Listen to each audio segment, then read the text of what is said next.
apabila ditanya pada Nabi SAW tentang al-firqatun najiyah, kan daripada 73, 72 tak selamat, satu saja yang najiyah. Najiyah maknanya yang selamat.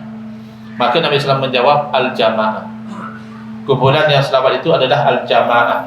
Para ulama menerangkan al-jamaah pertama memang dinamakan kumpulan ini al-jamaah. Yang kedua yang berserta dengan ijma' kesepakatan para ulama. Yang ketiga yang menjaga keharmonian dan kesatuan, yakni walaupun berbeza pandangan seperti Hanafi, Maliki, Syafi'i, Hambali berbeza pandangan, tapi tidak sampai kafir mengkafirkan, yang bid'ah membid'ahkan antara satu sama lain. Jadi kita itu nak berada di atas jalan ini, walaupun berbeza-beza daripada cabang-cabang, itu biasa. Bahkan seingat saya, dah lama saya tak dengar selawat-selawat marhaban yang macam di sini. Macam apa, travel ke zaman-zaman dahulu semula. Kalau di bangsa maju sudah lain letak dia. Jadi yang mendayu-dayu macam tadi tu dah lama betul saya tak dengar. Ingat masa kecil-kecil dulu agaknya. Jadi tak ada masalah.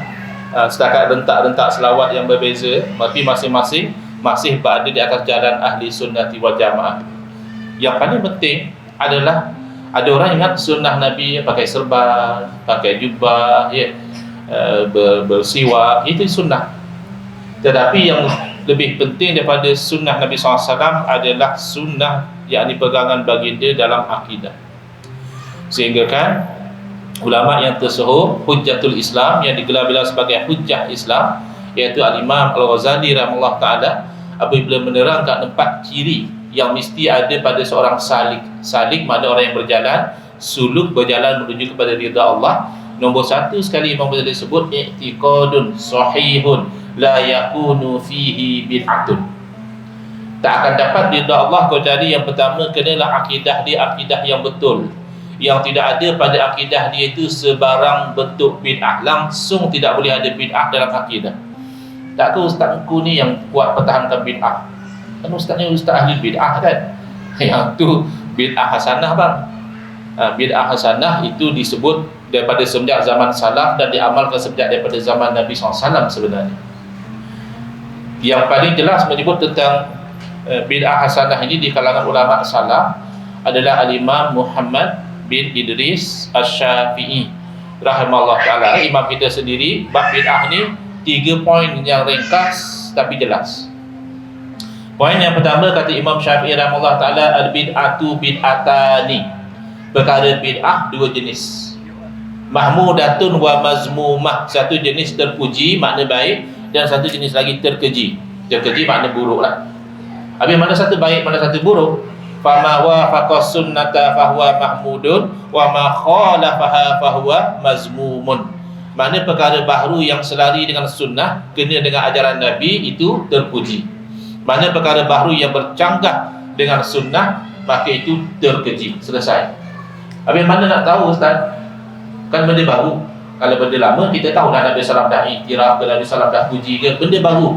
Pada mana nak tahu kata selari atau bercanggah? Jawabnya itu tugas para alim ulama. Macam mana nak tahu sesuatu perkara baru dari agama atau tidak? Iaitu melihat kepada dalil. Misalnya sambutan bagi Rasul sallallahu alaihi wasallam, dalilnya adalah sunnah Nabi SAW, ya. Orang yang terawal, antara yang terawal menyambut, ya, hari kelahiran Nabi SAW adalah baginda sendiri. Iaitu ketika ditanya oleh para sahabat tentang amalan baginda rajin berpuasa pada hari Isnin, Nabi SAW menerangkan, dzaka yaumun ulidtu fihi wa unzila ilayya. Hari Isnin itulah hari saya dilahirkan dan diturunkan wahyu kepada saya. Lalu Nabi SAW berpuasa mensyukuri hari kelahiran baginda sallallahu alaihi wasallam.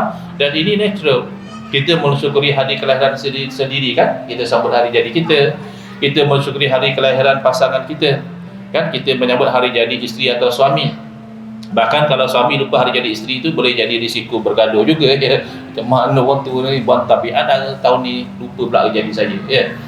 Kemudian sambut hari jadi anak-anak, itu natural. Kita mensyukuri sesuatu kebaikan, dan apa kebaikan pun bermula dengan kelahiran di dunia ini. Jadi itulah yang dilakukan oleh Nabi SAW, berpuasa pada hari Isnin. Jadi kalau kita berpuasa pada hari Isnin, itu tidak ada pertikaian. Semua umat Islam terima perkara yang baik, buat dapat pahala, tak buat tidak sampai berdosa. Tapi macam mana pula dengan ceramah? Zaman Nabi SAW memang tidak ada. Bulan Rabiul Awal dia adakan ceramah Maulid itu memang tidak ada. Jelas-jelas ini perkara bid'ah. Tapi kan ingat pada Imam Syafi'i rahimahullah taala, daripada muafakah dengan ajaran Nabi atau bercanggah. Ingat hadis Nabi sendiri, daripada agama atau bukan dari agama. Kita dapati rupanya ceramah Maulid Rasul ini dalam bentuk tazkirah, kebanyakannya memperingati semula apa yang kita dah tahu. Nabi SAW lahir bila, bapa telah meninggal masa-masa dalam kandungan, ibu meninggal masa masih kecil, dibela oleh datuk, dibela oleh bapa saudara, ya, pergi berniaga dan sebagainya. Kemudian dapat wahyu di gua Hira, ya, kemudian Nabi SAW berdakwah di Taif, dibaling batu oleh penduduk Taif, lalu sehingga berdarah, ya, baginda SAW itu darah hingga mengalir ke kaki. Tapi berbeza sekali dengan kita jangan kata kena baling batu sampai berdarah, kena troll dalam Facebook pun kita dah berdoa macam-macam. Siaplah engkau, moga Allah azab engkau, kau azab aku dengan troll dan sebagainya. Nabi SAW diazab demikian oleh kaumnya, baginda bahkan mendoakan, Allahumma hdi qaumi fa innahum la ya'lamun. Ya Allah, berilah hidayah kepada kaum aku kerana sesungguhnya mereka itu tidak mengetahui. Begitu besar dan lapangnya dada Nabi SAW. Jadi bila mendengar cerita-cerita ini, timbul rasa kasih kepada Nabi SAW, timbul rasa sedih mengingatkan kita ni jauh daripada Nabi SAW dan sebagainya. Dan memang saya ada pengalaman seorang sahabat yang dia berubah ke arah kebaikan. Bila saya tanya apa kisah dia berubah, asbab hadir majlis Maulid Rasul sallallahu alaihi wasallam. Jadi ini termasuk dari agama, fazakir fa inna zikra tanfa'ul mu'minin. Bagilah peringatan, kerana peringatan itu memberi manfaat kepada orang-orang beriman. Menyediakan makanan sebelum Maulid Rasul itu adalah bid'ah. Tapi minhu am laisa minhu, dari agama atau bukan dari agama, kita dapati banyak sekali ayat Quran dan hadis-hadis Nabi SAW yang menggalakkan kita itu menjamu makan. Antaranya diucapkan oleh Nabi SAW sendiri ketika baginda baru sampai ke Madinatul Munawwarah. Sabda baginda sallallahu alaihi wasallam, afsus salam wa atimut ta'am wa sallu billahi wan nasu niyam. Sebarkan salam, jamulah makan, dan solatlah pada waktu malam ketika orang sedang tidur, yakni solat tahajud. Kita ini bukan tak nak tahajud, tapi kerap berlaku tidak terkejut. Maka paling tidak kita boleh belanja orang makan. Bila kita diperintahkan jamu makan, adakah ditetapkan mesti kerana sesuatu? Tak mesti kan? Kita jamu makan kerana naik pangkat, ya bagus. Jamu makan kerana masuk rumah baru, bagus. Jamu makan kerana tak ada sebab, kau kenapa nak belanja kami makan? Tak adalah saja lama tak belanja makan. Ya boleh, alah wasahlan. Jamu makan kerana hari jadi kita, boleh. Jamu makan kerana hari jadi isteri, boleh. Jamu makan kerana hari jadi Nabi SAW, jadi haram, sesat, masuk neraka, wa'liyazubillah. Jadi jamu makan kerana menzahirkan kegembiraan itu daripada agama, maka ianya diterima. Apa lagi? Selawat.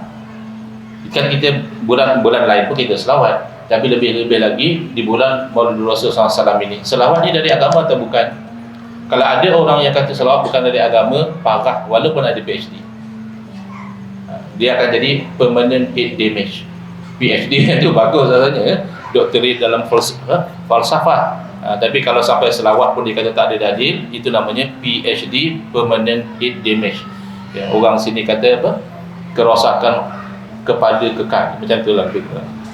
Ada pula selawat tak ada dalil. Tidur ke apa masa khutbah kedua? Kan khutbah kedua khatib mengulang-ulang dalil selawat, innallaha wa malaikatahu yusalluna 'alan nabi ya ayyuhalladzina amanu sallu 'alaihi wa sallimu taslima. Tu yang tak tahu dalil, dibantainya tidur pula masa khutbah. Yalah, tapi kadang-kadang kalau khutbah panjang apa nak buat, tidurlah jawabnya.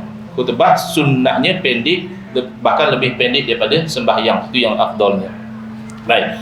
Jadi kalau begitu, selawat memang daripada agama, dan memang selawat ni ibadah yang tidak diikat dengan waktu, bila-bila masa boleh selawat.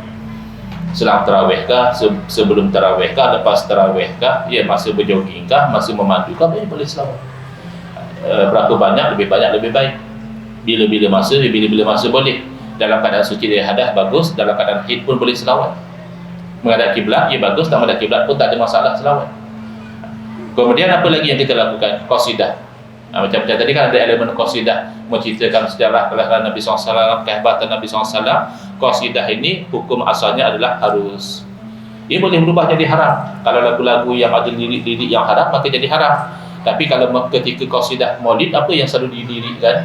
Puji Allah, puji Nabi, puji Al-Quran. Maka ini mendapat pahala kerana memuji yang layak dipuji.